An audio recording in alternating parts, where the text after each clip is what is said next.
Horror story है वो थोड़ा सा अजीब होने वाली है, क्योंकि आज तक जितनी भी मैंने आपको स्टोरी सुनाई है, जिन पर भूत प्रेत आत्माओं, कल्ट पिशाचिनी अप्सराओं के बारे में मैंने आपसे बताया, वो इस स्टोरी के आगे यूँ कहें तो कुछ भी नहीं है।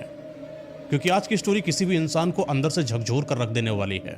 एक ऐसी लड़की जो अकेली एक हवेली में रहती है, उसके ऊपर एक जिन आ जाता है। कहा जाता है कि जिन बड़ा शरीफ था, लेकिन इस शरीफ जिन ने उस लड़की के साथ ऐसा क्या करा कि जब भी कोई इंसान इस बात को सुनता है, उसके रोंगटे खड़े हो जाते हैं। इस कहानी के अंदर एक बाप है जो आपको मजबूर कर देगा सोचने पर, क्या बाप इतना बुरा हो सकता है क्या।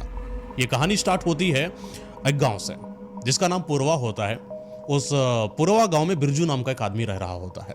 हालांकि बिरजू बड़ा शरीफ था, लोगों की मदद करता था, ज़रूरत पड़ने पर काम आ जाता था लोगों के।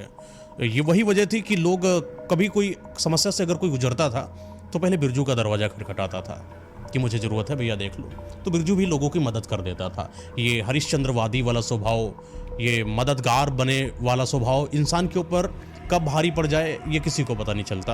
ये बिरजू के साथ भी ऐसा ही हुआ। ये ईमानदारी इसको एक समाज का लंबा सबक देने वाली थी। हालांकि बिरजू की शादी हो चुकी थी। शादी हुए अभी कुछ ज़्यादा वक्त बीता ही नहीं था कि इनके घर में कुछ ऐसा होने लगा कि पैसा नहीं जुड़ रहा है। क्योंकि पैसा जुड़े तो जुड़े कैसे जुड़े, बिरजू भैया ने सब पैसा इधर उधर बांट दिया है।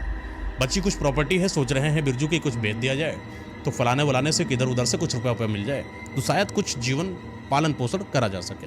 लेकिन ऐसा हुआ नहीं। जब आपको ज़रूरत होती है तो उस समय कोई आपके खड़ा नहीं होता। ये बिरजू के साथ हुआ। समय गुजरता है, धीरे धीरे 1.5 साल हो जाता है। घर वालों का कहना या समाज का कहना, नानी फूफी दादी सबका कहना है कि भैया बच्चा बच्चा हो जाए तो कोई बात बने आगे। शायद हो सकता है कि इन दोनों कपल के बीच में जो लड़ाई चल रही है, हो सकता है कि उसी में किलकारियाँ गूंजें और बच्चे की वो हंसी मुस्कुराहट इन दोनों के ज़िंदगी में एक नई उमंग लेकर आएगी। हो सकता है कि बिरजू बेहतरीन महसूस करने लगे। लोगों ने ऐसा सोचा, राय भी दी कि बच्चा कर लो, बेहतरीन हो जाएगा। लेकिन बिरजू इन सब चीज़ों से बड़ा अपसेट रहता था। एक रात की बात है, पता नहीं क्यों अजीब सा उसके साथ होता था। एक रात की बात है, वही 12-10 बजे के आसपास की बात है। ये सो गया था। होता है गांव में, आप 9-10 बजे तक सो जाते हो आराम से। जैसे जैसे रात गहरी होती जाती वैसे वैसे इसकी नींद भी गहरी होती जाती। ये गहरी नींद के अंदर के वो जो सपने हैं, कई लोगों को बड़े डरावने आते हैं, लेकिन बिरजू को उस रात को एक ऐसा सपना आया जिसने बिरजू की ज़िंदगी को बदल दिया। रात में एक सपना आया जैसे कि कोई बगल में लेटा हो, बड़ा अजीब सा है, कोई शक्ल नहीं दिखाई पड़ रही है, हाव भाव है उसके अंदर, जो बोल रहा है वो चीज़ सुनाई पड़ रही है। उसकी बातों में सिर्फ एक बात है कि अगर तुम्हें इन सारी चीज़ों से निकलना है, अगर तुम्हें बहुत पैसा चाहिए तो तुम मेरे साथ आओ, अगर तुम्हें अमीर बनना है तो तुम मेरे पास आओ। बिरजू को सब चीज़ थोड़ा सा अटपटी लगी। हालांकि बिरजू गांव का आदमी था, भूत प्रेत पिशाच इन सब चीज़ों के बारे में सुना हुआ था। उसको ऐसा लगा कि शायद कोई ऐसी हवा हो सकती है जो मुझे डराने का प्रयास कर रही है, लेकिन मैं डरूंगा किसी से नहीं। भूत प्रेतों से वो बिल्कुल भी नहीं डरता था।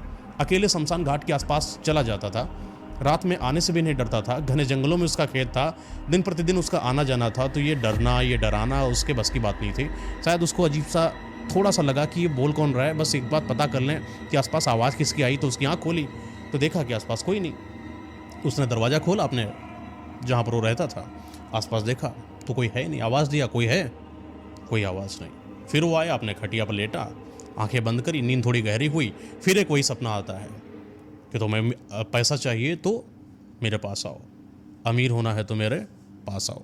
तो बिरजू बोलता है कि सोचता है कि इस बार उठेंगे नहीं, इस बार देखेंगे कि क्या होता क्या है। इन सपनों में जो ये आते हैं भूत प्रेत आत्मा, ये करते क्या है असल में। तो बिरजू उसने आंखें को बंद करते रहा। फिर बिरजू के मुंह से आवाज़ आई, मुझे क्या करना पड़ेगा। तो आवाज़ आई कि तुम्हें अपने घर से निकल कर आना है। दूर पर के पास दूर है घर है, एक घर के बगल में कोठी है। उस कोठी के अंदर एक कुआं है, उस कुएं के अंदर कुछ रखा है जिसको तुम्हें उठा कर लेकर आना है। तो बिरजू बोल रहा है कि अगर मैं उठा लाया तो उसमें क्या मिलेगा। तो आवाज़ आती है कि अगर तुम उसको उठा के ले आए तो तुम्हें वो मिलेगा जो जीवन में शायद तुम कभी भी नहीं कमा सकते, शायद कभी जोड़ नहीं सकते। सोने की असरफियाँ उसके अंदर हैं, इतना पैसा है कि तुम्हारी 7 पुश्तें बैठ कर खाएंगी। बिरजू को लगा कि पता नहीं क्या है। फिर वो आंखें खोलता है और जैसे आंखें खोलता है आसपास कोई नहीं। लेकिन वो